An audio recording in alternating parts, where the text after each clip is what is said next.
سلامونه، وخت مو په خیر دوستانو. په دې ده چې روغ رمټ باسي. په نننۍ ویډیو کې مو موضوع د فېسبوک اکاونټ جوړول دی. هغه لپاره لومړی د فېسبوک اپلیکیشن به خلاص کړو.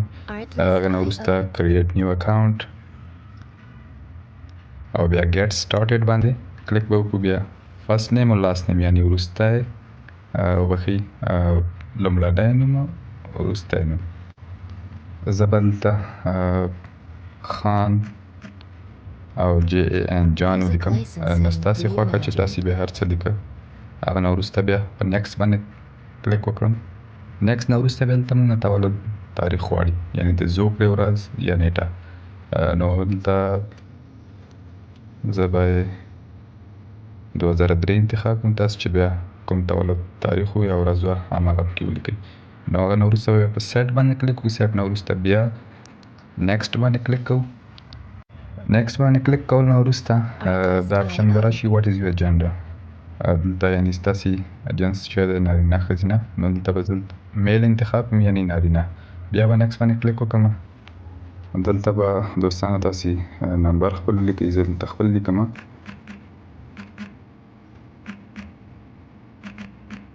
نمبر به لیکلو نه وروسته بیا به په نیکسټ باندې کلیک وکړئ. بیا دلته تاسې چې هر پاسورډ زده یا رمز مو زده چې ولیکئ، دلته به رمز ولیکئ. پاسورډ چې مو څنګه ولیکه بیا په نیکسټ کلیک وکړو. نیکسټ کول نه وروسته بیا دلته موږ نه پوښتنه کوي ایا تاسې دغه کوم آی ډي چې مو جوړ کړې ده ثبتول غواړئ. زه به فعلا په ناټ ناو باندې او که تاسې اراده وه چې سیو یې کوئ، مثلا یعنې بل ځل چې بیا لاګین کېږئ یا کوئ آی ډي مو خلاصوئ، نو بیا به مثلا پاسورډ نه غواړي درنه. نو فعلا زه ناټ ناو باندې کلیک کوم. نو دلته دوستانو اګری ټو فېسبوکس ټرمز اینډ پالیسیز، یعنې د فېسبوک چې کوم قوانین دي هغه تاسې منئ. نو فعلا به په آی اګری باندې کلیک وکړو. وروسته به بیا کوم نمبر چې موږ ورکړی وو یعنې هغه ته یو کوډ دی لیږي د فېسبوک له خوا نه.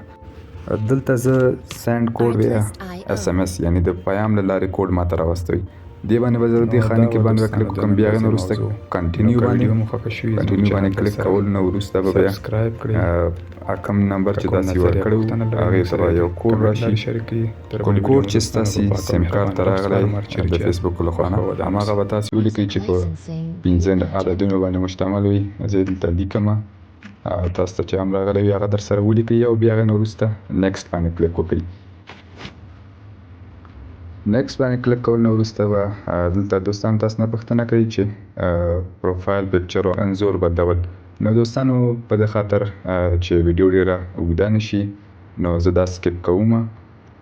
سکیپ کول نه وروسته دغه دی موږ ته د فېسبوک له خوا نه ولیکل شي. نو دوستانو فېسبوک بعضې اپشن چې نارینه باندې انځور بدلول، پروفایل بیا سکیپ باندې تغیرول، همداسې نور اپشن نو هغه ما سکیپ کړ.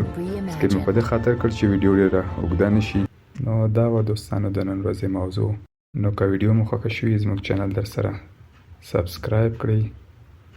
که کوم نظر یا پوښتنه لرئ موږ سره یې د کمنټ لارې شریک کړئ. تر بلې ویډیو مو دوستانو په پاک او مهربانه رب سپارم. هر چیرې چې یاست خوښ او ودان اوسئ.